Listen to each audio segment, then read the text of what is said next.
The deal was almost closed, $50 million. 3 years of negotiations coming down to this single video call with the Tokyo office. Jackson Carter sat in his second-floor study, the glow of 3 monitors casting blue light across his face. His Italian suit cost more than most people made in a month. His watch could fund a small business. None of it mattered now. The scream tore through the house like breaking glass. "Mom, please stop." Jackson's blood turned to ice. He knew that sound. Every parent knows that sound. The difference between anger and terror, between tantrum and genuine fear. His daughter Lily was 7 years old. She'd thrown plenty of tantrums in her short life. This wasn't one of them. His feet hit the floor before his brain could process what was happening. The Tokyo executives were still talking on screen. Their voices faded to white noise. Jackson was already moving. Down the hallway, hand on the banister, Italian shoes pounding on marble stairs, each step sending electric jolts of panic through his chest. The house was too big. 15,000 square feet of custom architecture in the most exclusive neighborhood in the city. Right now it felt like a maze. Too many rooms, too much distance between him and his daughter. Another sound reached him. Running water, the hiss of steam. Jackson's heart stopped completely. The kitchen door was half open. Through the crack he could see shapes, movement, steam rising thick in the air like fog. The sharp chemical smell of fear and adrenaline filled his nostrils. He could taste copper on his tongue. Victoria stood in the center of the kitchen, his wife of 18 months, the woman who'd saved him from drowning in grief after Grace died, the woman who'd stepped into the role of mother with such apparent grace and devotion. She was holding a kettle. Steam poured from the spout. The spout was pointed down towards small, trembling hands. Lily was backed into the corner between the refrigerator and the counter, her tiny body pressed against the cabinets, both hands stretched out in front of her like she was trying to stop something invisible, or something all too real. Her whole body shook, not crying, not making any sound at all now, just shaking. That was worse. The silence was so much worse than screaming. Jackson's world tilted sideways. The floor seemed to drop away beneath him. This couldn't be happening. Not in his house, not to his daughter, not by the woman he'd trusted, the woman he'd brought into their lives to heal them. Victoria's face was wrong, all wrong. The gentle smile she always wore was gone. In its place was something cold, something calculating, something that looked at a 7-year-old child and saw an enemy. Time stretched. Seconds became hours. Jackson could see every detail with supernatural clarity. The way Victoria's knuckles were white around the kettle handle. The way Lily's blonde hair stuck to her forehead with sweat. The way the afternoon light coming through the window cast everything in harsh yellow tones. This was a moment he would replay for the rest of his life. The moment everything changed. The moment the mask finally fell away. Jackson slammed the door open with both hands. The wood hit the wall with a crack like a gunshot. Both Victoria and Lily jumped. The kettle jerked in Victoria's hand. For one heart-stopping instant, Jackson thought the water would spill. Boiling water cascading down onto his daughter's upturned face. It didn't. Victoria's hand steadied. Her eyes met Jackson's. For just 2 seconds, he saw something flash across her face. Not guilt, not shame. Calculation. She was deciding something. Weighing options. Then the expression vanished like smoke. "What the hell are you doing?" His voice came out as a roar, deeper than he'd ever heard it. Something primal. Something that bypassed his brain entirely and came straight from the part of him that would die for his child. Victoria flinched, but she didn't lower the kettle. Not yet. She stood there frozen, still holding that weapon of scalding water, still positioned like a predator over prey.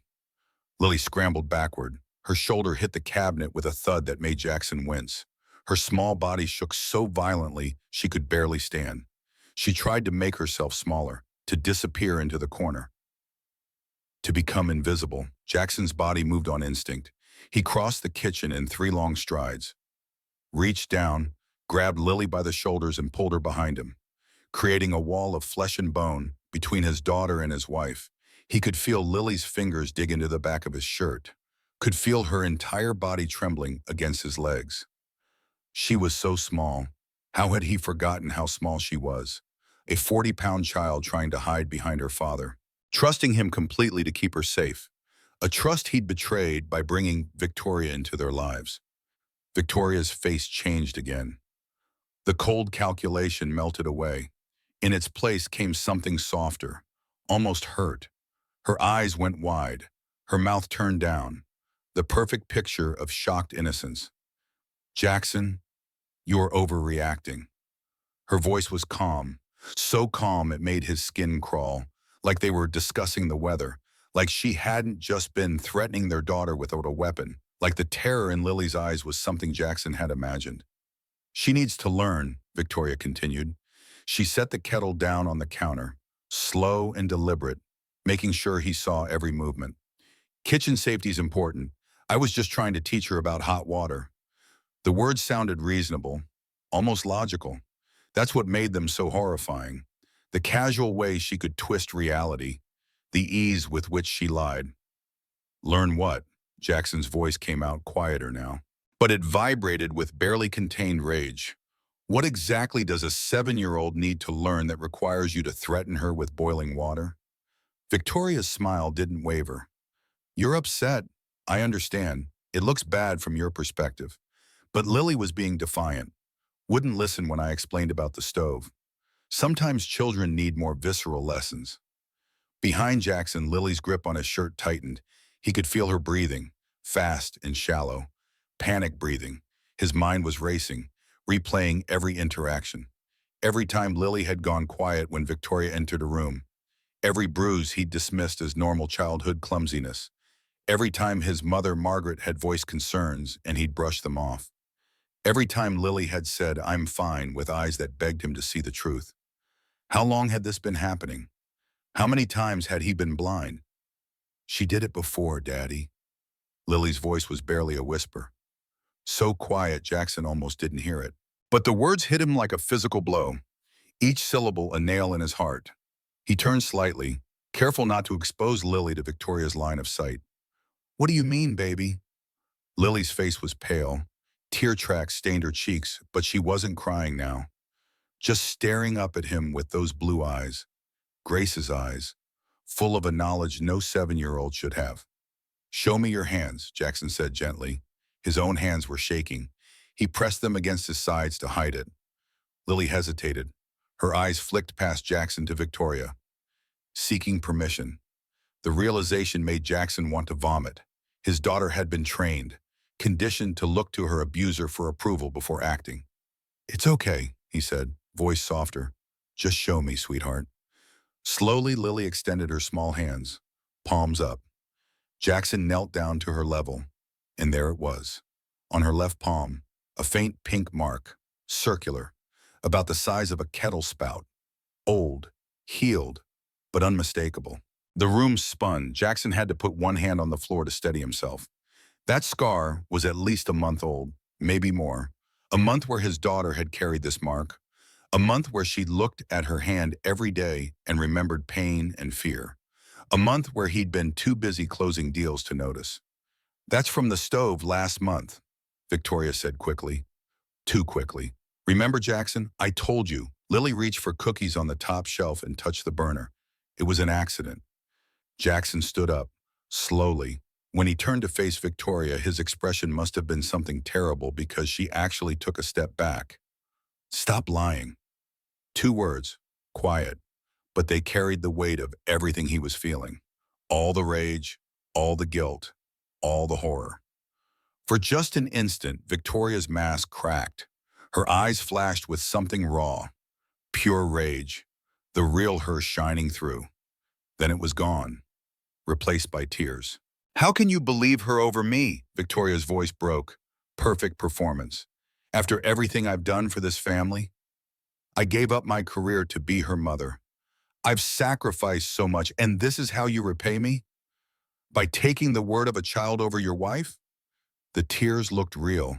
They probably were real. But Jackson had learned something in his years building a $400 million company. Some people could cry on command while telling the most vicious lies. Some people felt genuinely hurt when caught, rather than feeling guilty for what they'd done. Behind him, Lily shifted. A tiny sound escaped her throat. Not quite a whimper, just an exhale of pure fear. That sound made Jackson's decision for him. "I'm calling Dr. Martinez," he said. "We're taking Lily to get checked out. Tonight." Victoria's composure shattered like dropped crystal. "You will do no such thing. I am her mother." "Stepmother." The word came out sharp, a blade designed to cut. It landed. Victoria's eyes went wide, then narrow. Her face twisted with emotion. Real emotion this time. Not calculated, not performed. Pure fury mixed with something else. Something that looked almost like pain. "After everything I've done for that child," her voice rose, loud enough to make Lily flinch. "For this family, you have no idea what it's like. Day after day with her, looking at me like I'm the enemy, reminding me that I'm not her real—" She stopped, sudden, like she'd run into a wall. Her mouth snapped shut. The color drained from her face. The silence stretched. Electric. Dangerous. Jackson's blood ran cold. He understood now. This wasn't about discipline. This wasn't about stress or mistakes or teaching kitchen safety. This was about jealousy, raw, corrosive jealousy. Lily was a living reminder of Grace, of Jackson's first love, of the woman Victoria could never replace. And Victoria couldn't stand it. "Pack a bag, Lily," Jackson said quietly. His eyes never left Victoria's face. "We're going to Grandma Margaret's house, now." Victoria laughed. The sound was bitter, sharp. Nothing like her usual musical laugh. "You're going to regret this, Jackson." It wasn't a threat. It was a promise. The way she said it made the hair on the back of his neck stand up. But he didn't care. All that mattered was getting Lily somewhere safe. "Come on, baby." He held out his hand. Lily took it. Her palm was cold and damp. She pressed against his side as they walked past Victoria. He could feel her trying to make herself smaller, trying not to draw attention. They left Victoria standing in the kitchen, steam still rising from the kettle, the afternoon sun painting everything in shades of gold and shadow. Jackson didn't look back. 20 minutes later, they were in his Mercedes. Lily sat in the back seat, clutching Mr. Hoppy, the stuffed rabbit that Grace had given her on her second birthday, the last birthday Grace had been alive for. The rabbit was worn now, one ear slightly shorter than the other, patches of fur loved smooth. Jackson watched her in the rearview mirror roar. His daughter, his responsibility, the only piece of Grace left in this world.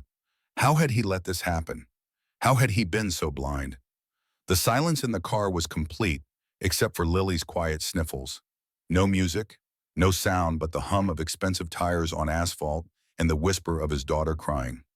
Jackson's mind wouldn't stop racing, replaying, analyzing, looking for all the signs he'd missed. And there had been so many red flags he'd explained away, rationalized, dismissed. 18 months ago, he'd been drowning. Grace had been dead for 6 months, and he still couldn't breathe. The house felt too big, too empty. Everywhere he looked, he saw her ghost. The kitchen where she'd made Sunday morning pancakes, the garden she'd tended, the bedroom where she died in her sleep. An aneurysm. No warning. Just there one night and gone by morning. So he'd done what he always did when emotions threatened to overwhelm him. He threw himself into work. 80-hour weeks, 90, 100. Building his company into an empire, making more money than he could spend in 3 lifetimes. And all the while, Lily had been alone. Just her and Margaret, growing up without a mother, without a father who was present in any meaningful way. Margaret had tried to warn him, "Your daughter needs you more than your company does."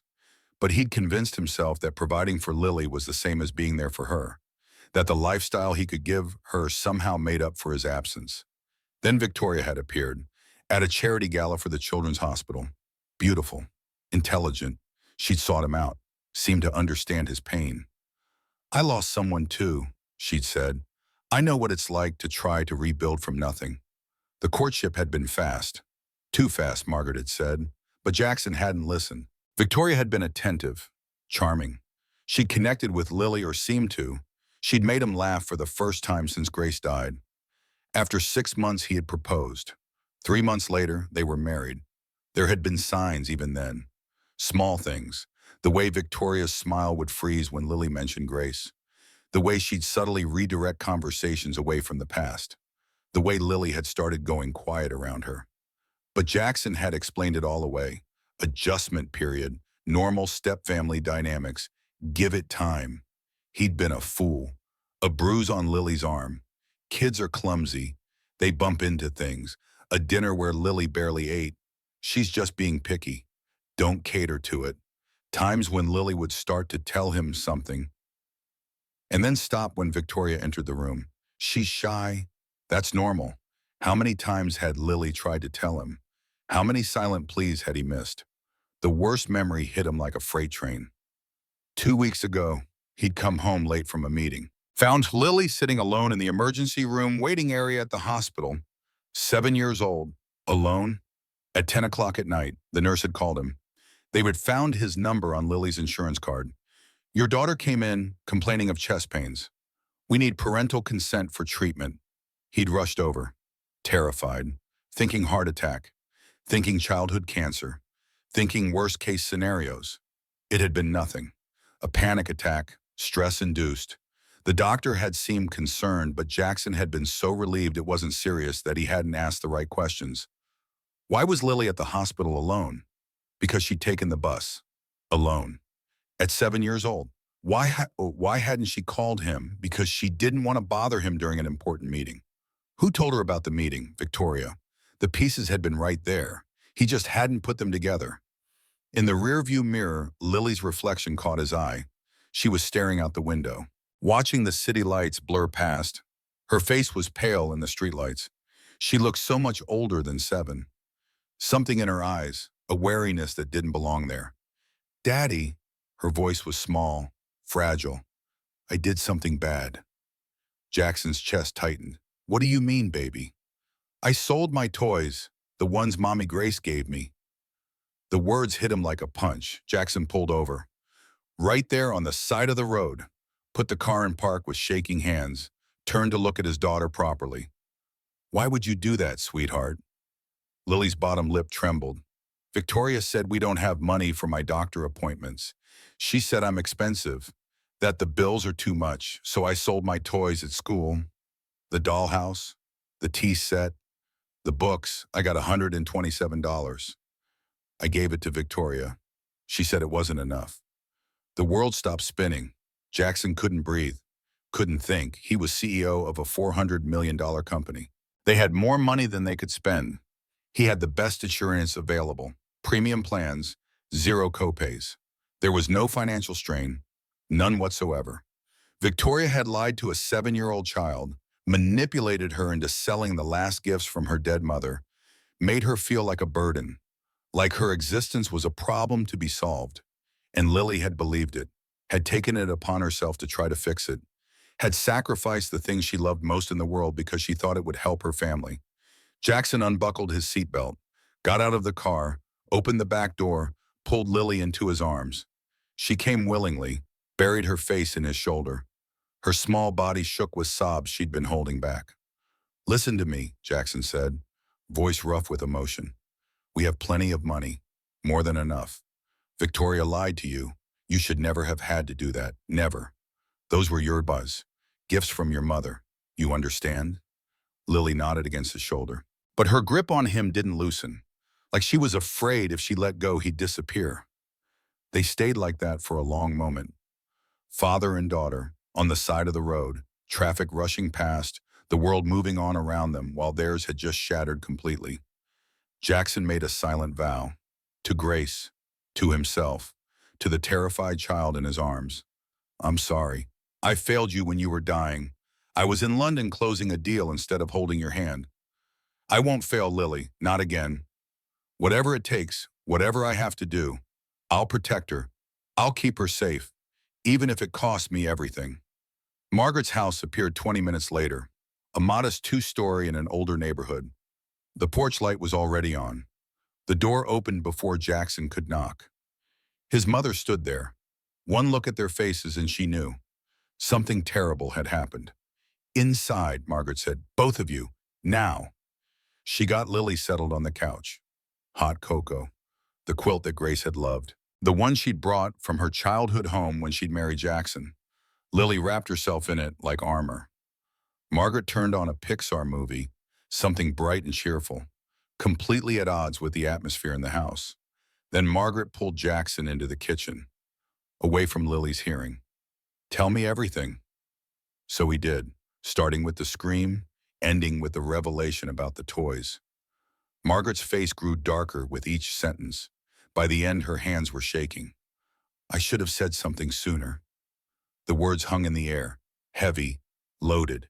Jackson's stomach dropped. "What do you mean?" Margaret's eyes filled with tears. She was 68 years old, his mother, the strongest woman he'd ever known. Seeing her cry was like watching mountains crumble. "2 months ago," she said, voice barely above a whisper, "I came by your house, unannounced, with Lily's birthday present. I wanted to give it to her early. You were at work."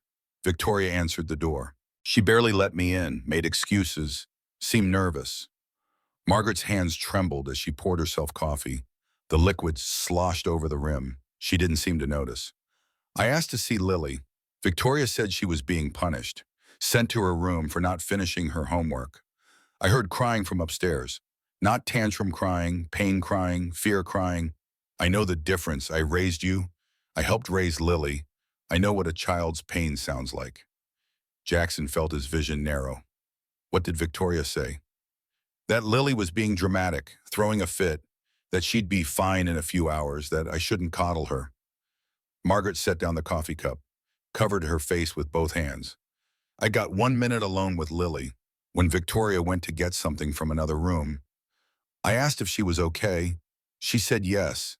But her eyes, Jackson, God, her eyes, they were begging me to see the truth, to help her. And I just left. I thought maybe I was overreacting. Maybe this was normal discipline and I was being an overprotective grandmother. So I left her there." The words broke something in Jackson. His mother wasn't crying now. She was sobbing. Deep, wrenching sounds. Grief and guilt mixed together into something unbearable. He pulled her into a hug, let her cry against his shoulder the way Lily had cried against his. 3 generations of pain, all converging in this moment. "You're helping now," Jackson said, his own voice thick. "That's what matters." But even as he said it, his mind was spinning. If Margaret had noticed something 2 months ago, how long had it really been going on? How many months had Lily suffered in silence? How bad had it gotten? It was past midnight when Jackson finally sat down with Lily in the guest bedroom. Margaret had gone to bed, exhausted.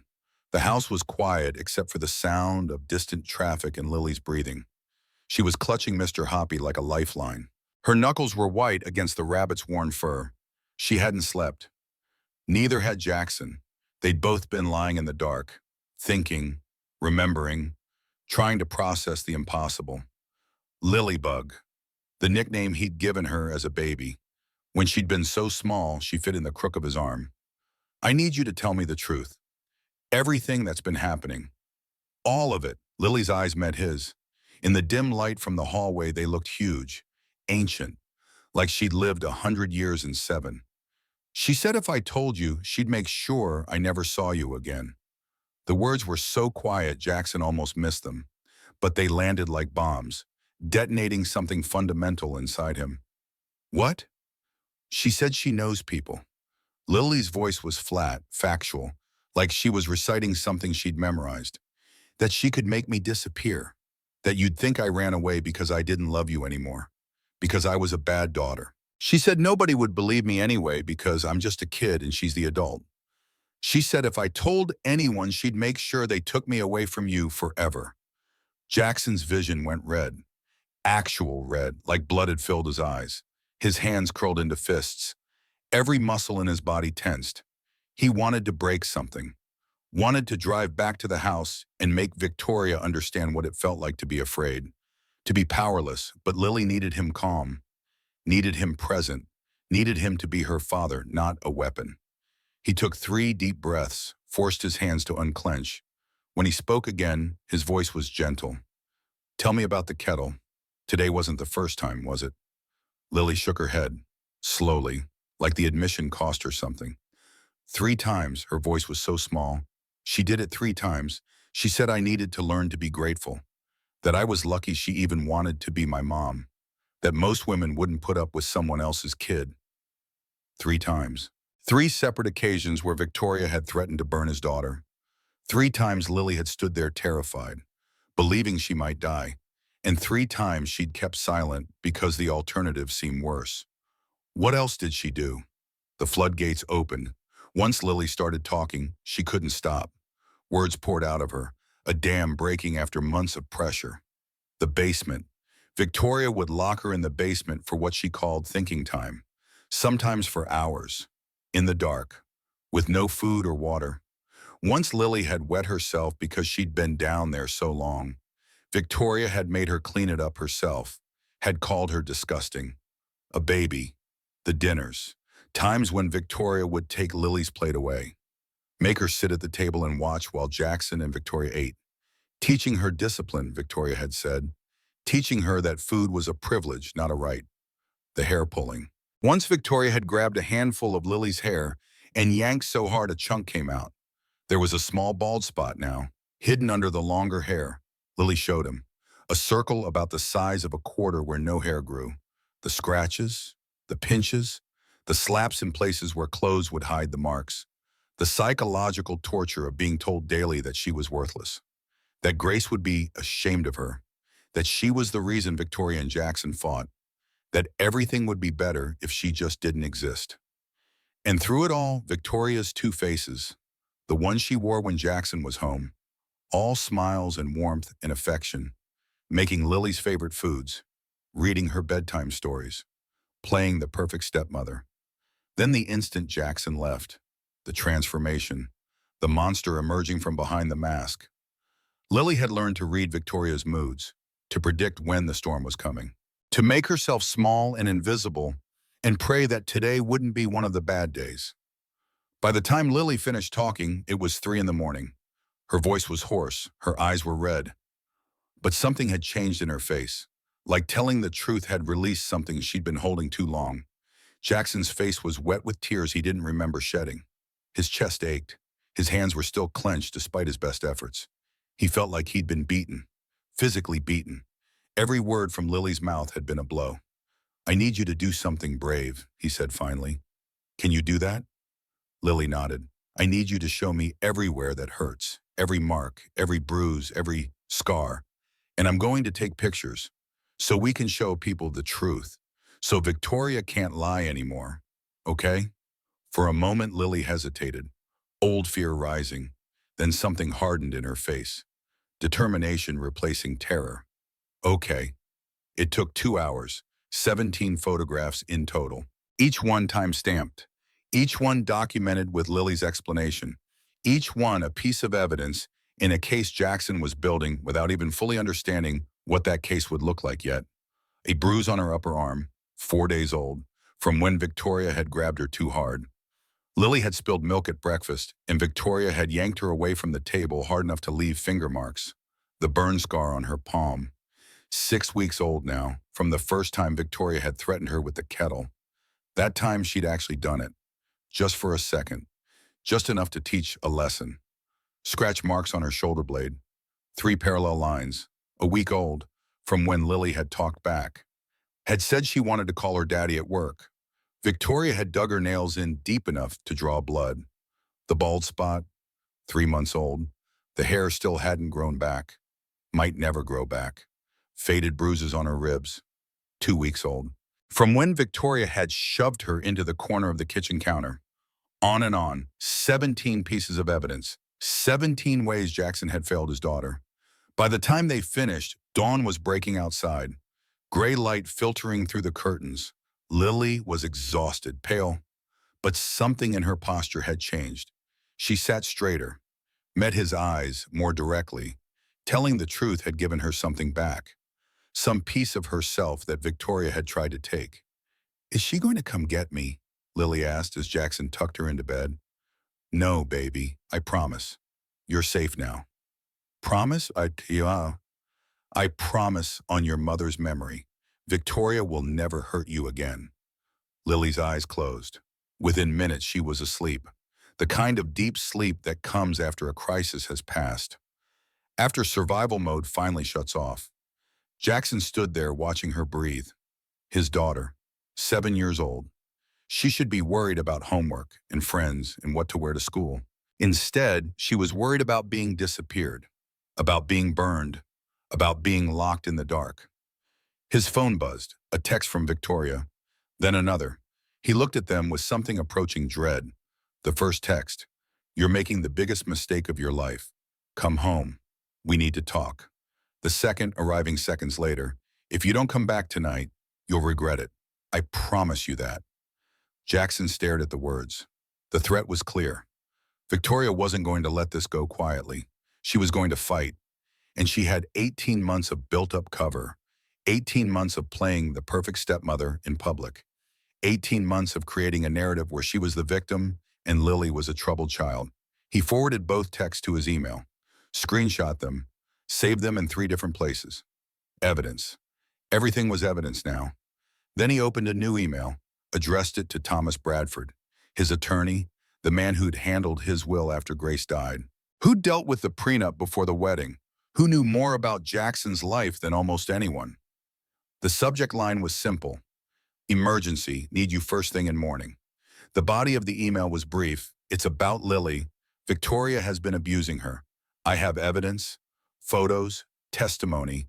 We need to move fast. Please call me as soon as you get this. He hit send, then set an alarm for 6 in the morning. 3 hours of sleep if he was lucky. Jackson took one last look at Lily, sleeping peacefully for the first time in months, probably. The quilt pulled up to her chin, Mr. Hoppy tucked under her arm, her face finally relaxed, finally looking like a child instead of a soldier. He made another silent promise, to himself this time. I'm going to fix this, whatever it takes, whatever it costs. Victoria will pay for what she's done, and Lily will never have to be afraid again. I swear it. Outside the window, the sun was rising, a new day beginning. The first day of what Jackson knew would be the fight of his life. But he was ready. For Lily, for Grace's memory, for the chance to finally be the father he should have been all along. The war had begun. Thomas Bradford's law office occupied the top floor of a glass tower downtown. Floor-to-ceiling windows overlooked the city. Normally, Jackson appreciated the view. The sense of being above it all, looking down on problems that seemed smaller from this height. Today, he couldn't see anything but his daughter's terrified face. Thomas was 58 years old, silver hair perfectly styled, 3-piece suit that probably cost more than most cars. He'd been Jackson's attorney for 15 years, had handled the prenup before the wedding to Victoria, had told Jackson then that something felt off about her, that she'd been too eager to sign, too willing to give up financial claims, like she had other plans for getting what she wanted. Jackson hadn't listened. He'd been so desperate for someone to fill the void Grace left. So desperate to give Lily a mother figure. So desperate to feel something other than crushing grief.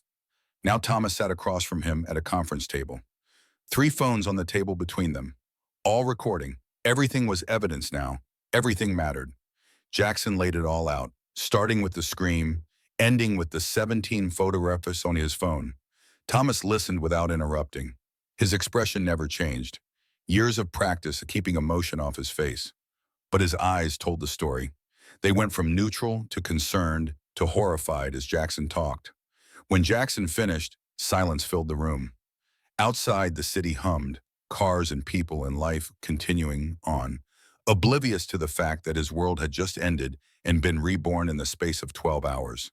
Thomas leaned back in his chair, steepled his fingers. When he spoke, his voice was careful, measured. Jackson, I'm going to be direct with you. What you're describing is serious abuse, possibly felony-level child endangerment. The photographs alone are damning. Combined with the testimony and the pattern of behavior, we have a strong case. He paused. The kind of pause that comes before bad news. But Victoria will fight this with everything she has. She'll claim you're lying, that Lily is lying, that you're having some kind of mental breakdown from grief, that you want out of the marriage and this is your excuse. She'll hire the best attorney money can buy, probably Mitchell Crane if she can afford him. And this is going to get very, very ugly. Jackson had expected this. but hearing it out loud still made his chest tighten. What do we have in our favor?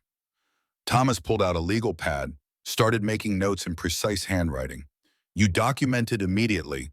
The timestamps on the photos show you took action the same night. You removed Lily from danger without destroying evidence.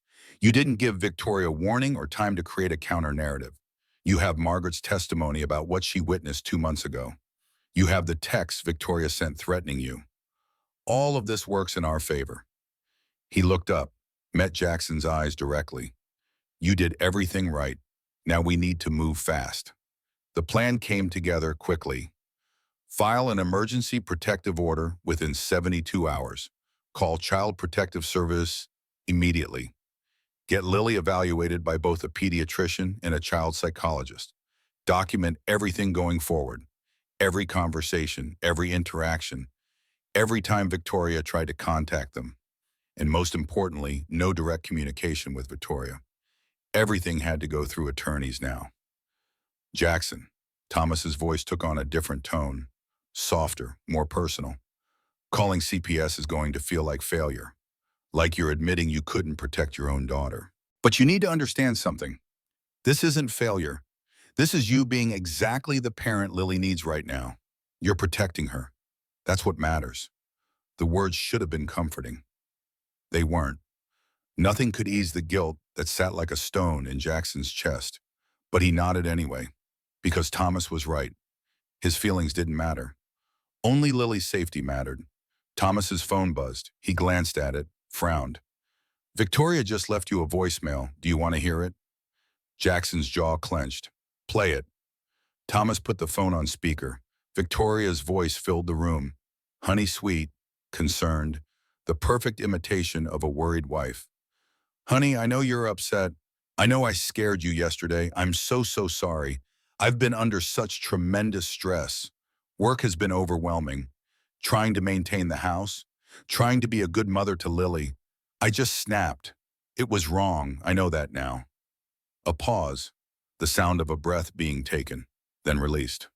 Like she was composing herself. But taking Lily away in the middle of the night, that's not the answer. She needs stability. She needs her home, her mother. Come back. We can go to counseling. Work through this as a family, please. I love you. I love Lily. Don't let one bad moment destroy everything we've built together. The message ended. Silence returned to the office. Thomas was already making notes. Classic abuser pattern. The apology, the minimization, calling it one bad moment, the blame on external factors, the promise to change, the guilt trip. She's following the script perfectly. Before Jackson could respond, Thomas's phone buzzed again. Another voicemail. This one was different. Victoria's voice was ice, all pretense of warmth gone. You have 24 hours to bring my daughter home, or I'm calling the police and reporting you for parental kidnapping. I'm her legal parent too, Jackson. You can't just take her. That's illegal. Unless you want to lose custody altogether, you'll stop this ridiculous overreaction and come home tonight. Thomas stopped the recording. Can she do that? Report me for kidnapping? She can try. Thomas's expression was grim. Given the evidence and the protective order we're filing, it won't hold up in court.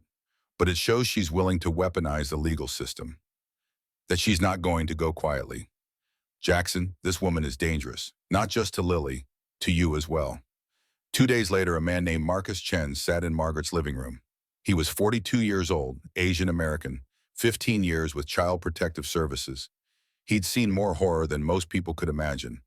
Broken bones and cigarette burns, and children who flinched at sudden movements. But he approached each case with the same careful gentleness. Jackson watched from the doorway as Marcus spoke with Lily. He'd wanted to be in the room, to protect his daughter even from someone who was supposed to help. But Thomas had advised against it. Let the investigator do his job. Don't give Victoria's attorney ammunition to claim coaching. So Jackson stood in the doorway, close enough to intervene if needed, far enough to give them space. Every muscle in his body tense. Ready. Marcus sat on the floor. At Lily's level, he'd brought art supplies, paper and crayons. Sometimes children found it easier to draw than to talk about trauma. Hi, Lily. My name is Marcus. I'm here to listen to you. Just you.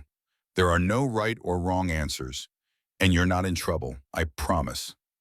Lily looked at him with those ancient eyes, weighing, deciding, then slowly, carefully, she nodded. Can you draw your house for me? Lily picked up a black crayon, started drawing. The house took shape, 2 stories, windows, a door, but something was wrong with it. The proportions were off. The basement took up a third of the page, colored in solid black. The kitchen was drawn in red, a kettle prominent on the counter, and in one upstairs window, a tiny figure, so small it was barely visible. Lily herself, trying to disappear. Marcus studied the drawing. Tell me about the basement. And Lily talked, haltingly at first, then faster. The words she'd been holding back for so long finally finding their way out. Marcus never interrupted, never showed shock or horror on his face. Just listened and took notes and believed her. 45 minutes later, Marcus stood, spoke briefly with Lily, thanked her for being so brave, then came to find Jackson. They stepped into the kitchen, away from Lily's hearing. Margaret was with her now, grandmother and granddaughter on the couch, the TV playing something cheerful, both pretending to watch. Mr. Carter, based on what I've heard and the evidence you've provided, I'm substantiating this case. That means I believe abuse occurred. Relief flooded through Jackson. Someone official believed them. This was real, not just his word against Victoria's. But Marcus wasn't finished. However, you need to understand something. Victoria has rights too. She'll be interviewed. She'll tell her side. Unless we can prove immediate ongoing danger, the court might order supervised visitation eventually. The system's first goal is always reunification when possible. The relief evaporated. You mean she might still get to see Lily? Marcus chose his words carefully. Family law is complicated, but between you and me, the case you've built is solid, really solid. If you get a good judge, Victoria won't get near Lily for a long time, maybe ever. He paused at the door. I interview Victoria tomorrow. That's when things are going to get really ugly. The call came that evening. Marcus's voice was tight, professional, but Jackson could hear the tension underneath. Mr. Carter, during my interview with Victoria this afternoon, some additional information came to light. You need to be aware of this. Jackson's hand tightened on the phone. What information? 6 months ago, right after your marriage, Victoria filed a report with a family therapist. She claimed Lily has severe behavioral issues. Aggression, lying, self-harm. She's been building a paper trail suggesting Lily is disturbed and you're in denial about it. The room tilted. Jackson sat down hard on the nearest chair. That's not true. Lily doesn't have any of those issues. I know. I called the therapist, Dr. Sandra Mills. Lily was only seen twice. Dr. Mills noted in her private files that the child seemed coached, that the mother might be exaggerating or fabricating symptoms. She flagged it as concerning, but Victoria never brought Lily back. Because the therapist was starting to see through her. Victoria had gotten what she needed, an official report on file, then disappeared before anyone could investigate further. There's more, Marcus continued. Victoria provided emails she claims you sent, threatening in nature, saying you wanted her out of Lily's life, that you regretted the marriage, that you were looking for an excuse to leave. I never sent those emails. Jackson's voice was flat, dead. I know, the metadata doesn't match. They're fabricated. But Mr. Carter, she came prepared. She knew this was coming. She's been planning her defense for months. After Marcus hung up, Jackson sat in the dark kitchen, staring at nothing. Victoria hadn't just been abusing his daughter. She'd been building a case against him, creating a narrative where she was the victim, where he was the unstable one, where Lily was a troubled child being coached by her paranoid father. If he'd waited even a few more weeks, if he'd given her any more time, the paper trail she was building would have been insurmountable. This wasn't just a custody battle. This was war. 1 week later, a process server arrived at Margaret's door. Legal documents, emergency custody motion, filed by Victoria. Jackson read through them with growing horror. Every fact twisted, every truth inverted. According to these papers, he was an unfit parent, a workaholic who neglected his daughter, a man having a mental breakdown from unresolved grief. someone who'd never properly mourned his first wife and was now projecting his anger onto his second. Victoria claimed he was verbally abusive, controlling, that he'd isolated her from friends and family, that he was turning Lily against her through a campaign of parental alienation. The kettle incident was rewritten completely. Lily acting out, Victoria trying to teach kitchen safety, Jackson violently overreacting, traumatizing both Victoria and Lily with his rage. Every photograph he'd taken was dismissed as normal childhood injuries. Every testimony was coaching. Every piece of evidence was explained away or twisted into something else entirely. Thomas called within the hour. His voice was grimmer than Jackson had ever heard it. Victoria hired Mitchell Crane. Jackson knew the name. Everyone in the city knew the name. Mitchell Crane was the attorney you hired when you were guilty but wanted to win anyway. $750 an hour, 90% win rate, ruthless, brilliant, completely amoral. How can she afford him? She liquidated assets we didn't know she had, jewelry, investments, plus what looks like money from her family. Which raises another question. You never met her family, did you? Jackson hadn't. Victoria always had excuses. They lived far away. They were estranged. They wouldn't understand. He'd been so focused on his own grief, on trying to build a new life, that he hadn't pushed. Another red flag he'd missed. This is aggressive, Thomas continued. She's not just defending herself. She's trying to destroy your credibility. It's offensive warfare, and with Mitchell Crane running it, she might actually succeed. Can she win? The question tasted like ash. Thomas was quiet for a long moment. With a weak judge and a good performance? Maybe. These cases come down to credibility. Who does the judge believe? Right now we have evidence on our side, but Victoria is creating doubt, muddying the waters, making everything confusing. That's the strategy. Make it so complex that the judge might split custody, order supervised visits, decide both sides have valid concerns. Jackson closed his eyes, saw Lily's face when she'd shown him the burn scar, heard her voice whispering about disappearing, felt her small body shaking against his. What do? We stay the course. We keep documenting. We don't engage with her provocations. And we prepare for the fact that Victoria is going to lie under oath. The media coverage started 2 weeks later. A local news segment, Victoria sitting in a modest chair, wearing a simple dress, no jewelry, minimal makeup, tissue in hand, the picture of a wronged woman. The reporter's questions were softballs, prearranged, probably scripted by Mitchell Crane himself. Tell us your side of the story, Victoria. Victoria's voice broke beautifully. I love that little girl like my own daughter. I gave up my career to be her Bethune, to give her stability after losing her biological mother. One moment of stress, one mistake where I snapped, and my husband is destroying me. Tears rolled down her cheeks. She dabbed at them delicately. I'm not perfect. I made a mistake, but I'm being treated like a monster. Jackson won't let me see Lily, won't let me apologize, won't give me any chance to make amends. All I want is the opportunity to show I can do better.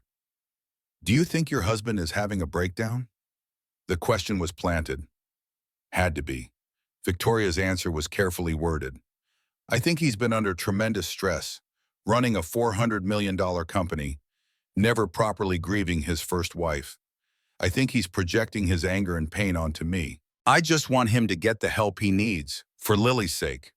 The headlines came fast. Custody battle or conspiracy. CEO's paranoid breakdown. Did father frame stepmother? The other side of abuse allegations. Social media exploded. The comment sections were vicious. People who knew nothing about the situation taking sides based on a 3-minute interview. Team Victoria and Team Jackson forming battle lines. Some people saw through it, called out the performance, pointed to the evidence, but others bought the narrative completely. Rich, powerful man destroying innocent woman, using his money and influence to take her down. Jackson watched it all from Margaret's living room, feeling helpless, watching his name and reputation get shredded in real time. But worse than that was knowing Lily saw it too. A classmate's parent mentioned the news story at school pickup. Lily saw a newspaper at the grocery store. Victoria's crying face on the cover. The headline asking if Jackson was lying. That night, Lily came to him, small and scared. "Do people really think you're lying, Daddy?" Jackson knelt down, took her hands. "Some people do, baby, but the people who matter, the judge, the police, our lawyer, they know the truth. They believe you. I believe you. That's what matters." But he could see the doubt creeping into her eyes, the fear that maybe Victoria would win after all, that maybe she'd have to go back. 3 weeks into the legal battle, something happened that made everything worse. Lily woke up screaming at 11:47 at night. Margaret got to her first. Jackson was seconds behind. They found Lily in bed, pointing at the window, shaking so hard her teeth chattered. She was there. She was watching me. Jackson ran outside, circled the house. They were on the second floor. No ladder, no way up, no sign of anyone. All the locks were secure, nothing disturbed. Margaret suggested gently that maybe it had been a nightmare. But her voice betrayed her own fear. She'd seen what Victoria was capable of, knew the woman was dangerous. Jackson's instincts screamed that this was real, that Victoria was escalating. The next morning, he had a professional security system installed, motion-activated cameras, infrared night vision, cloud backup. Everything pointed at the house, especially Lily's window. 2 nights later at 2:47 in the morning, Jackson's phone buzzed. Motion alert. He grabbed it, pulled up the camera feed. Someone was there. A figure stood at the edge of the property, wearing a dark hoodie, face obscured, but the height and build matched Victoria. And the figure wasn't just passing by. It stood there, staring up at Lily's window, for 7 full minutes, not moving, just watching. Then it walked away. Jackson's hands shook as he forwarded the footage to Thomas. The reply came back within minutes, despite the early hour. "This is gold. Shows pattern of harassment, escalating behavior. We can use this." But the police were less helpful. "Can't identify who it is from this footage. Could be anyone. Without clear identification, nothing we can do. File a report, but don't expect us to pursue it." Victoria's response came through Mitchell Crane. A written statement. "My client has been home every evening with witnesses. If someone is stalking the child, it's probably part of Mr. Carter's campaign to frame my client. Perhaps he hired someone to create false evidence. Perfect, unassailable, creating more doubt." Jackson wanted to put his fist through a wall. Every piece of evidence he gathered, Victoria had an answer for. Every truth he presented, she had a lie ready. And the legal system moved so slowly. Weeks turning into months while Lily lived in fear. Then came the court order, despite their protests, despite the evidence, despite everything. The judge ordered one supervised visit. Maintaining the parent-child relationship is in the minor's best interest until the full hearing. Mitchell Crane had won a small victory, and Lily was terrified. The Family Services Center was designed to be comforting. Bright colors, toys in the waiting room, artwork on the walls, but no amount of cheerful decoration could hide what it really was. A place where broken families came to be supervised, where children had to see people who'd hurt them under the watchful eye of the state. Jackson held Lily's hand in the waiting room. Her palm was ice cold. Janet Wilson, the social worker who would supervise, had kind eyes, but Lily barely looked at her. "You don't have to hug her," Jackson told his daughter quietly. "You don't have to pretend. Just be honest. Janet is there to protect you. I'll be right through that window the whole time. I can see you even if you can't see me." Lily nodded, but her grip on his hand didn't loosen until Janet gently took her into the visitation room. Jackson went to the observation room. One-way glass. He could see Lily, but she couldn't see him. It felt wrong, voyeuristic, but he needed to see what happened, needed to know his daughter was safe. Victoria arrived exactly on time, and Jackson almost didn't recognize her. Gone was the polished CEO's wife he'd married, the designer clothes and perfect hair and subtle makeup. This woman wore a simple cotton dress, hair pulled back in a ponytail. Almost no makeup. She looked tired, worried, like a mother who just wanted to see her child. Mitchell Crane's coaching was obvious, every detail calculated to create sympathy. Victoria sat down across from Lily. Janet positioned herself nearby. Clipboard ready, close enough to intervene but far enough to let them interact. Lily, sweetheart. Victoria's voice cracked with emotion. I've missed you so much.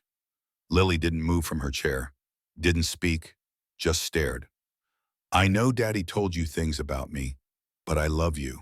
I've always loved you. What happened on that day, I was wrong. So wrong, I should never have scared you like that. Real tears streamed down Victoria's face. She didn't wipe them away. Let them fall. Let everyone see her pain. Can you forgive me? Can we start over? Jackson watched from behind the glass.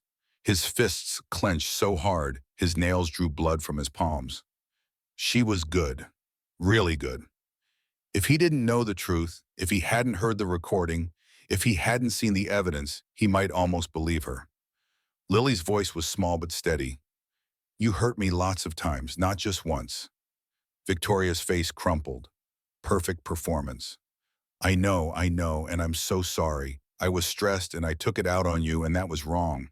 But I'm getting help now, seeing a therapist, learning to be better. Will you give me a chance? Us. Long silence. Lily staring at Victoria. Victoria staring back with tear-filled eyes. The moment stretched, became uncomfortable. Janet shifted slightly, ready to intervene if needed. Then Lily said something that changed everything. You told me my real mommy wouldn't want me. For exactly 2 seconds, Victoria's mask slipped. Jackson saw it even if no one else did. A flash of pure rage in her eyes. Fury at being confronted, at having her words thrown back at her. Then it was gone, replaced by more tears, more performance. I didn't mean that, sweetheart. I was upset. Of course your mother would want you. I just wanted to be your mother too. But Lily had seen that flash. She pushed her chair back slightly, creating distance. Janet noticed, made a note on her clipboard. The visit ended after 30 minutes. Victoria tried to hug Lily goodbye. Lily stepped back, shook her head. Victoria's tears flowed harder. Okay, I understand. I love you, Lily. In the car, Lily was quiet for a long time. Finally, she looked up at Jackson. She's still lying, isn't she, Daddy? Yes, baby, she is. That evening, Janet's report arrived. One line stood out among all the careful professional language. Child appeared genuinely afraid of stepmother. Stepmother's emotional display seemed performative. Do not recommend unsupervised contact. It was a small victory, but Jackson would take it. Any win, no matter how small, was progress, and they needed every advantage they could get, because Victoria wasn't done. Not even close. The war was just beginning, and the worst was yet to come. Thomas Bradford's voice on the phone had a quality Jackson had never heard before. Excitement barely contained beneath professional calm. Get to my office, now, you need to see this. 30 minutes later, Jackson sat across from Thomas at that same conference table. Outside, the city glittered in afternoon sun. Inside, a folder lay between them, thick with documents, photographs, court records. Thomas slid it across the table. I dug into Victoria's background. Really dug. Jackson, Victoria was married before. Did you know that? The words hit like a physical blow. Jackson shook his head. Victoria had told him about serious relationships. A few boyfriends. Nothing that lasted. Never once had she mentioned a marriage. His name was James Morrison. They were married 7 years ago. 2-year marriage. He filed for divorce on grounds of mental cruelty. Thomas opened the folder, pulled out a divorce declaration. The paper was old, but the words were fresh. Recent photocopy, Jackson read. Each sentence worse than the last. Emotional manipulation, isolation from friends and family. Controlling behavior that escalated over time. And buried in the middle of the document, one paragraph that made Jackson's blood run cold. An incident involving James Morrison's nephew, 8 years old. The boy had spilled juice on Victoria's dress at a family gathering. Victoria had grabbed his arm, hard enough to leave bruises. When confronted, she claimed it was an accident, that the boy was lying. That James was being paranoid and seeing abuse where none existed. The words could have been written yesterday, could have been written about Lily. The pattern was identical, right down to the gaslighting. The denial, the perfect performance of innocence. There's more. Thomas's voice pulled Jackson back. After the divorce, James got a restraining order. Victoria showed up at his workplace multiple times, sent hundreds of texts, became increasingly unhinged. She slashed his tires once, though the charge didn't stick. No proof. He pulled out another document. A restraining order dated 7 years and 3 months ago. Valid for 3 years. Expired 4 years ago. When did you meet Victoria? Thomas asked. 18 months ago, on a dating app. Thomas's expression was grim, which was 3 months after her restraining order expired, right when she was legally allowed to contact people again. Jackson, you weren't random. You were targeted. The room tilted. All those chance meetings, that perfect chemistry, the way she'd seemed to understand him so completely. None of it had been real. She'd found him deliberately, a wealthy widower with a young daughter, a man drowning in grief and guilt. Perfect prey. I contacted James Morrison, Thomas continued. He's willing to testify, and he kept everything.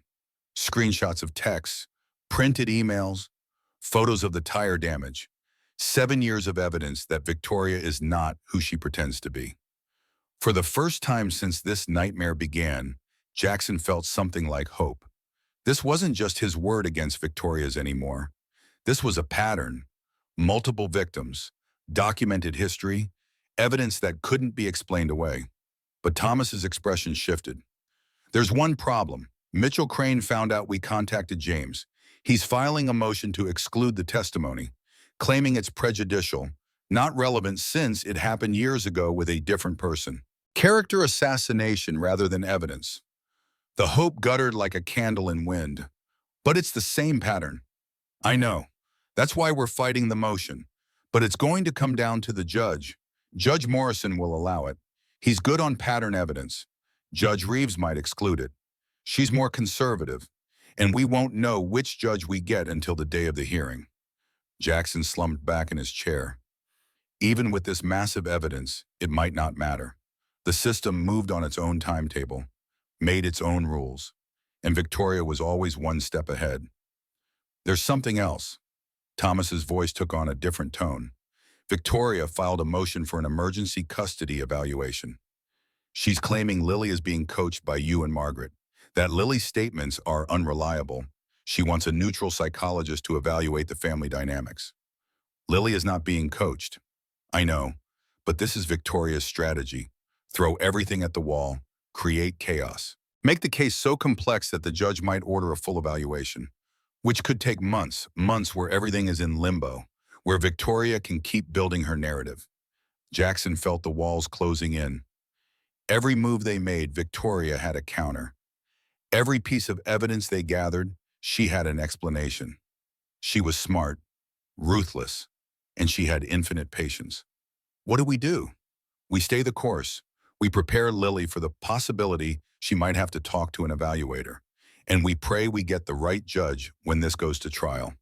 Patricia Mendez arrived at Margaret's house on a gray Thursday morning. She was in her 50s, with kind eyes and a calm demeanor that immediately put people at ease. One of the most respected custody evaluators in the county. Her word carried weight, which meant everything rode on this evaluation. Jackson paced the kitchen while Dr. Mendez talked with Lily in the living room. An hour. Just Lily and the doctor. No parents. No grandparents. No coaching.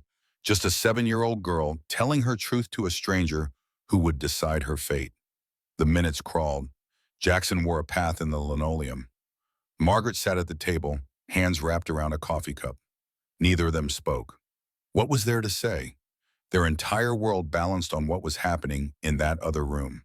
When Dr. Mendez finally emerged, her expression was unreadable. Professional mask firmly in place. Mr. Carter, I'd like to speak with you now. 2 hours of questions about his marriage to Grace, about Grace's death, about meeting Victoria, about the kettle incident, about Lily's behavior before and after. Dr. Mendez took meticulous notes, her pen scratched across paper in steady rhythm. Tell me about Lily's relationship with her biological mother.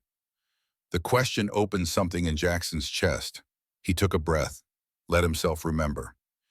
Grace died when Lily was 2, brain aneurysm, no warning, just there one night and gone by morning. Lily doesn't remember much, just feelings. sense memories, safety, warmth. I tried to keep Grace's memory alive. Photos around the house, stories at bedtime, her favorite songs. Grace loved Joni Mitchell. We'd play it sometimes, and Lily would dance. His voice cracked. He cleared his throat, continued. Grace gave Lily a locket before she died. Small gold thing with our photo inside, the three of us. The last picture we took together. Lily wore it every day for 5 years. Only stopped wearing it to bed a few months ago. Said she could feel her mother with her now even without it. He paused. I wanted Lily to know her mother, even if she couldn't remember her. I thought that mattered. How did Victoria handle that? Jackson paused, replaying those early months. At first she seemed supportive, said it was important for Lily to know Grace, but over time there were comments, small things. Grace wouldn't have done it that way when I was parenting. Or Lily needs to move forward instead of dwelling on the past. Or I was keeping Lily stuck in grief by not letting go of Grace's memory. Dr. Mendez made a note. Something shifted in her expression. Mr. Carter, in cases like these, I look for patterns, consistency between different accounts. And I have to tell you, everything Lily told me aligns perfectly with what you've described. Her affect, her body language, the specific details she recalls. These are not the markers of a coached child. Jackson's heart stuttered. What are they markers of? He bowed to Mendez's eyes were sad, professional but human. A child telling the truth about abuse. 3 days later, Dr. Mendez met with Victoria. Jackson wasn't present. Couldn't be. But Thomas got the report within 24 hours. He called immediately. You need to hear this. Thomas read excerpts over the phone. His voice carried a tone Jackson had learned to recognize. The sound of winning. Subject presented with inconsistent effect. Became defensive when asked about specific incidents. Claims of child's behavioral issues not supported by school records or pediatrician notes. Subject's description of November 3rd incident contained multiple contradictions. He paused. But here's the best part. When asked about Lily's biological mother, Victoria displayed visible anger, made disparaging comments, called Grace weak, said she couldn't handle the pressure of motherhood, said Lily would be better off if she'd just forget her. Then Victoria tried to take it back. Too late. Dr. Mendez got it all. The clinical impression was devastating. Subject displays narcissistic traits and possible delusional thinking regarding stepchild relationship. Recommend no unsupervised contact. Further psychological evaluation of subject recommended. Jackson closed his eyes. Let the relief wash over him. A professional opinion. Someone objective who'd seen through Victoria's performance. Seen the truth underneath. But the relief was short-lived. Mitchell Crane filed an immediate motion claiming Dormendez was biased, that the evaluation was flawed, requesting a second evaluator. The war continued. Every step forward met with resistance. Every victory countered with a new attack. Victoria would not surrender, would not admit defeat, would fight until there was nothing left to fight with. 3 days before the final hearing, the hammer fell. Victoria's lawyer filed one last motion, emergency psychiatric evaluation of Jackson, claiming he was having delusions, that his grief over Grace had never been properly processed, that he was projecting his pain onto Victoria. The motion included affidavits from people Jackson didn't know, claiming to be friends of Victoria's who'd witnessed his erratic behavior, spending entire weekends locked in his study, refusing to attend social events, talking to his dead wife's photograph. All lies, all manufactured, but convincing lies. Thomas called, voice tight with barely controlled anger. They're trying to flip the script completely. Make you the unstable one. If this motion succeeds, you could lose Lily, not to Victoria, to the state. Foster care while they evaluate you both. Jackson felt the walls closing in. Victoria was cornered, and a cornered animal was most dangerous. She was willing to burn everything down rather than lose. Willing to sacrifice Lily's well-being just to prove she could win. What do? We fight it. But Jackson, we need something big. Something that proves beyond any doubt that Victoria is the danger. Not you. We need a smoking gun. That night, Jackson sat in the dark, staring at nothing, feeling the weight of potential failure crushing him. What if the judge believed Victoria's lies? What if Lily ended up in foster care? What if he lost everything trying to save her? His phone rang. Margaret, voice tight. Jackson, Lily wants to talk to you. She says it's important. 5 minutes later, Lily stood in the doorway of the guest room, clutching her tablet, the one Grace had given her 2 years before she died. Her face was nervous but determined, something in her eyes that hadn't been there before, a kind of steel. Daddy, I need to show you something. Jackson's stomach dropped. Lily, what? Just listen. She pressed play. Victoria's voice filled the room, crystal clear, no distortion, no question about who was speaking. You think your father loves you more than me? You think you're special because your mother died? Let me tell you something, you little brat. You're nothing but a reminder of his past. If it wasn't for you, he'd be completely mine. The sound of a slap, sharp and clear. Then Lily crying. Stop crying. God, you're so weak, just like she was. Your precious mother couldn't even stay alive for you. What kind of mother dies and leaves her kid? A selfish one. And now you're stuck with me. The recording continued, 5 minutes of pure venom. Victoria's threats about making Lily disappear. Her cruelty about Grace. Her rage at a 7-year-old child for existing. Every word damning, every sentence another nail in Victoria's coffin. When it ended, Jackson couldn't move, couldn't breathe. His hands were shaking. His vision had narrowed to a tunnel. All he could see was his daughter's face. All he could hear was Victoria's voice dripping poison. When did you record this? Lily's voice was small. 2 months ago. I was scared you wouldn't believe me if I just told you. So I hid my tablet under my bed, turned on the recorder when I heard her coming upstairs. I forgot about it until yesterday when Margaret said you might lose me to foster care. I remembered then. Tears streamed down her face. Are you mad at me? Jackson pulled her into his arms, held her tight. No, baby. You did exactly right. You were so brave. You saved us both. But inside his heart was breaking. His 7-year-old daughter had felt the need to gather evidence, to record her own abuse because she didn't think anyone would believe her otherwise. What kind of world had he created where she felt that unsafe? He sent the recording to Thomas immediately. The response came back in seconds. Holy shit. This is it. This is everything. Filing with the court tomorrow morning. Victoria is done. Her psychiatric evaluation motion is dead. We just won.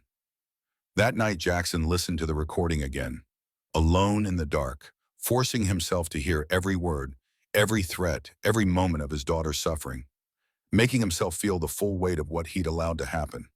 He made a promise, to Grace wherever she was, to himself, to the terrified child sleeping down the hall. Victoria would pay for what she'd done, and Lily would never be afraid again. The recording forced the court's hand. Within 48 hours, they were called in for an emergency hearing. Judge Morrison presiding. The good judge. The one who understood pattern evidence. The one who might actually see through Victoria's lies. The courtroom was small. Fluorescent lights cast everything in harsh white.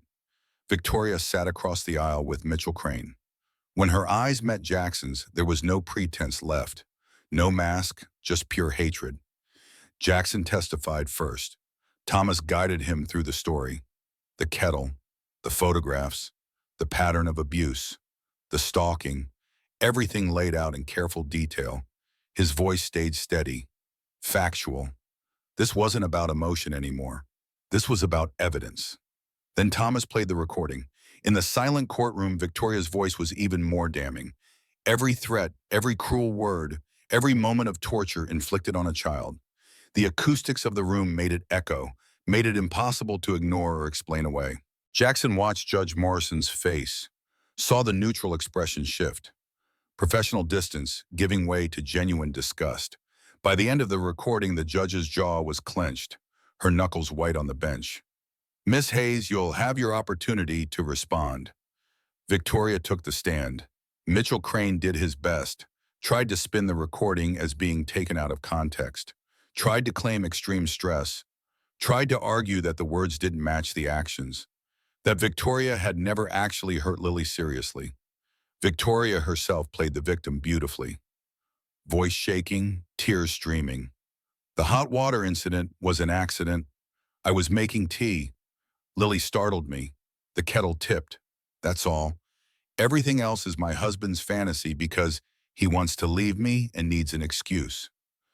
Judge Morrison let her finish. Let Mitchell Crane make his arguments. Then she leaned forward, her voice cut through the courtroom like a blade. Miss Hayes, I've reviewed the CPS report, the medical documentation, the photographs, Dr. Mendez's evaluation, James Morrison's testimony about your previous marriage, and now this recording. Even if I were to believe the kettle incident was an accident, which I don't, this recording alone demonstrates a pattern of emotional abuse toward a minor child. Victoria's face went white, her carefully constructed mask starting to crack. Your Honor, I was having a bad day. A bad day? The judge's voice was ice.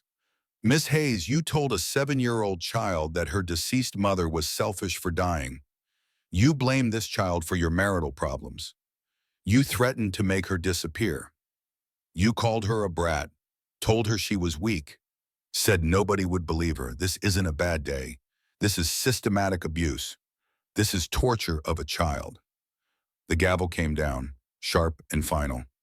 I'm issuing a permanent restraining order. Miss Hazelby is to have no contact, direct or indirect, with the minor child. I'm granting Mr. Carter full legal and physical custody, and I'm referring this case to the district attorney's office for possible criminal charges. Victoria screamed. The sound was inhuman. She lunged toward the bench. 2 bailiffs grabbed her arms. She thrashed against them, all composure gone. The mask finally shattered completely. You can't do this. She's lying. He made her lie. That recording is fake. You can't believe them. Judge Morrison's gavel came down again.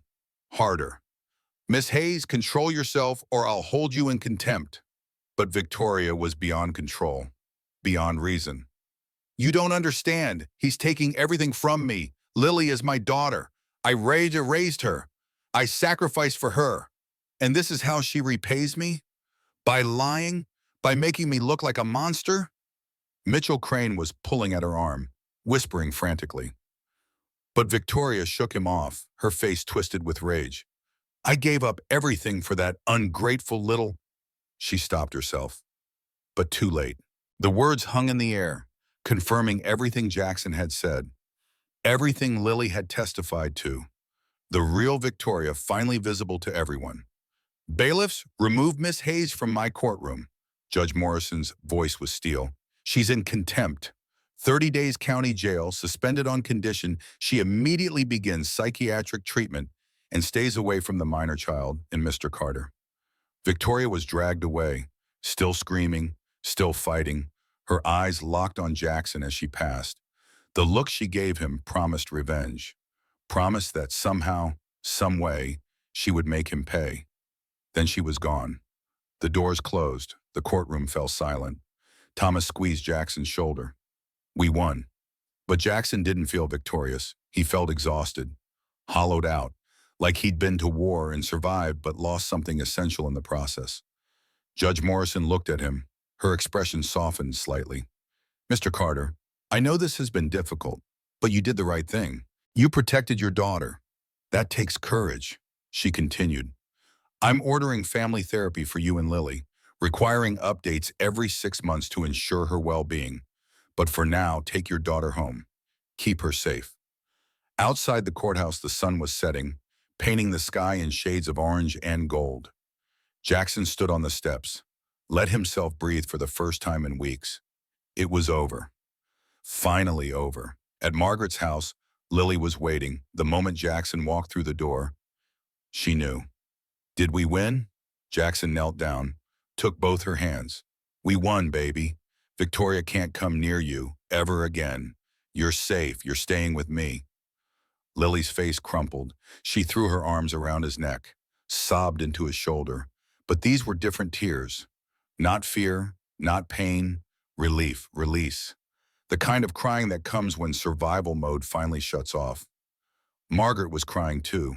Even Thomas, standing in the doorway, wiped his eyes. That night they went home. Their real home. Jackson had arranged everything in advance. Locks changed, security system upgraded, Victoria's belongings removed, every trace of her erased. Lily hesitated at the door, one hand clutching Mr. Whiskers, the stuffed rabbit Grace had given her, the other touching the locket at her throat. Grace's locket, the one she'd worn every day since her mother died. Is she really gone? Really, truly gone? Police will make sure of it. If she ever tries to come back, she goes to jail. I promise, Lilybug, you're safe now. Lily stepped inside, looked around her house, her home. Something changed in her posture. She stood straighter, moved with less fear. Jackson walked to the kitchen. The kettle was still there on the stove. He picked it up, carried it outside, dropped it in the trash with a satisfying clang. Good riddance, Margaret muttered. That night, Lily asked to sleep in her own room. Jackson tucked her in, surrounded by stuffed animals and her nightlight casting soft stars on the ceiling. She smiled up at him, a real smile, the first genuine one he'd seen in months. Thank you for believing me, Daddy. His throat tightened. Always, Lilybug. I will always believe you, always protect you. That's a promise, boss. She closed her eyes. Within minutes, she was asleep, the peaceful sleep of safety, of knowing she was loved and protected. Jackson stood there watching her breathe, his daughter, his responsibility, the only piece of Grace left in the world. He'd almost lost her, almost failed her completely. But somehow, by grace or luck or sheer determination, they'd survived. The next 6 months passed in a blur of healing. Lily started therapy with Dr. Rachel Kim, a child psychologist who specialized in trauma. The first sessions were difficult.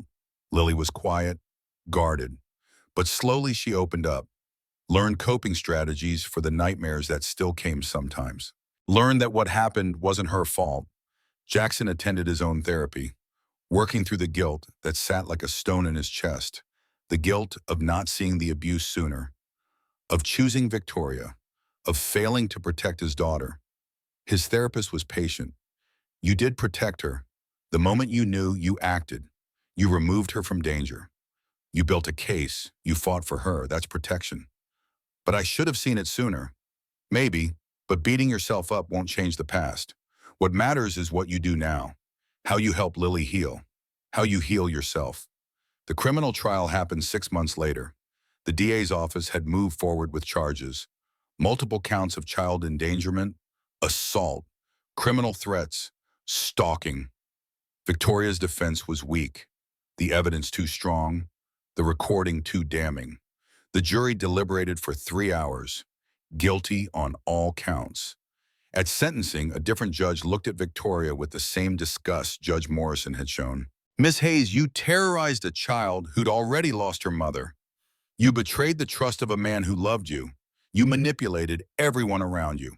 5 years in state prison, plus mandatory psychiatric treatment, plus restitution for Lily's therapy costs. Victoria was led away in handcuffs. One last look at Jackson, but the hatred was gone, replaced by emptiness, defeat. She'd lost everything, and she knew it. Life found a new rhythm. Lily thrived in 3rd grade. The nightmares became less frequent. She joined the school art club, made real friends, friends who came over for play dates and invited her to birthday parties. Jackson stepped back from his role as CEO, became chairman instead, worked from home mostly, made sure he was there when Lily got off the school bus, available for homework help and dinner and bedtime stories. Money was tighter, but time with his daughter was worth more than any paycheck. Victoria's old craft room became Lily's art studio, filled with paints and clay and canvases, tools for Lily to express what words sometimes couldn't. Some paintings were dark, processing trauma, working through pain. Others were bright, full of rainbows and flowers and butterflies, evidence of healing. Margaret moved in with them. 3 generations under one roof. The house that had felt too big and empty now felt full, complete in a way it hadn't been since Grace died.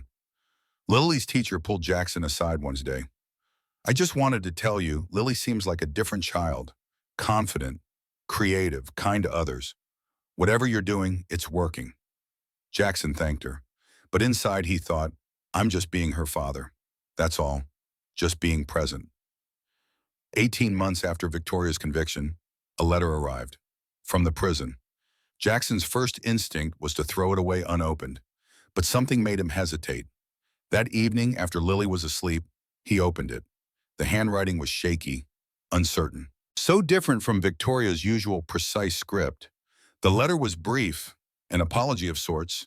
Victoria had been diagnosed with borderline personality disorder and narcissistic personality disorder, was on medication, in therapy, trying to understand what she'd done. She didn't ask for forgiveness, didn't ask to see Lily, just explained. Her childhood had been complicated. Her mother had favored her sister. Love had been conditional. She'd learned that to be valued, she had to be perfect. And anyone who threatened that perfection became an enemy. Lily had threatened her perfection, had reminded Jackson of Grace, perfect dead Grace whom Victoria could never compete with. The jealousy had consumed her, turned her into something monstrous. I'll live with this guilt for the rest of my life, the letter concluded. I'm not asking for anything.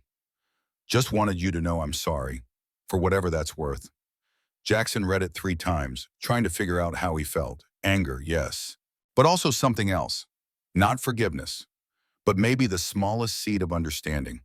Victoria was a person, broken and damaged, who'd hurt people because she herself had been hurt. It didn't excuse anything, but it was an explanation. He didn't respond, but he didn't throw the letter away either. Filed it with all the other documents. Part of the record, part of the story. Maybe someday, when Lily was grown, he'd show her. Let her decide what it meant. For now, he just checked on his sleeping daughter. Peaceful and safe. That was all that mattered. That weekend, Jackson took Lily to Grace's grave. They brought sunflowers, Grace's favorite. As they sat there on the grass, Jackson pulled out a small red notebook. Worn leather, Grace's handwriting on the cover. I've been keeping this for you, he said quietly. Your mother wrote in it during her last weeks, before she died. She wanted you to have it when you were old enough to understand. Lily took it carefully. Opened to the first page. Grace's handwriting. Neat and precise despite the tremor of illness. To my darling Lily, if you're reading this, I'm gone. And I'm so sorry I couldn't stay, but I need you to know something. Lily read silently, tears streaming down her face. Jackson read over her shoulder. He'd read it 100 times, but it still made his throat tight. You are stronger than you know, braver than you believe, and you are loved, so deeply loved, by me, by your father, by everyone who knows you. Don't let anyone make you feel small. Don't let anyone dim your light. And remember, I'm always with you, in the sunshine, in the flowers, in every beautiful thing you create. When things are hard, and they will be sometimes, hold on to this truth. You survived losing me. You can survive anything. You are a fighter, my brave girl. And your father, he loves you more than life itself. Trust him. Lean on him. He'll never let you down when it truly matters. I love you forever and always. Even death can't change that. Mom. Lily closed the notebook, held it to her chest. Her fingers touched the locket at her throat, the 2 pieces of Grace she had left. She knew, didn't she? She knew I'd need to hear this someday. Jackson pulled her close. Your mother was wise. She wanted you to know you could survive anything, that you're never alone. They sat there for a long time, father and daughter, at Grace's grave, with sunflowers and a red notebook and a locket and the certainty that love doesn't end with death. When they left, Lily kept the notebook. She'd read it every night before bed for the next year, drawing strength from Grace's words. And slowly the nightmares stopped completely. 3 years after the restraining order, Lily was 10 years old. In 4th grade, she had a school project, a family tree. She brought it home to show Jackson and Margaret. The tree had branches.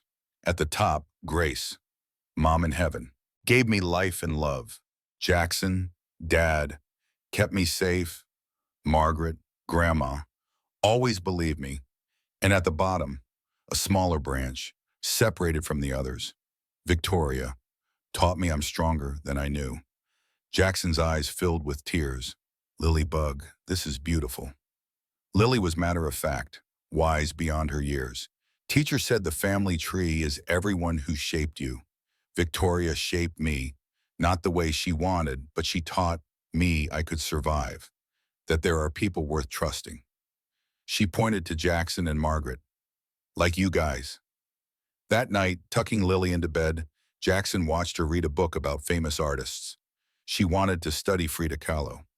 She painted her pain into beauty. I want to do that too. You already do, sweetheart. Every day.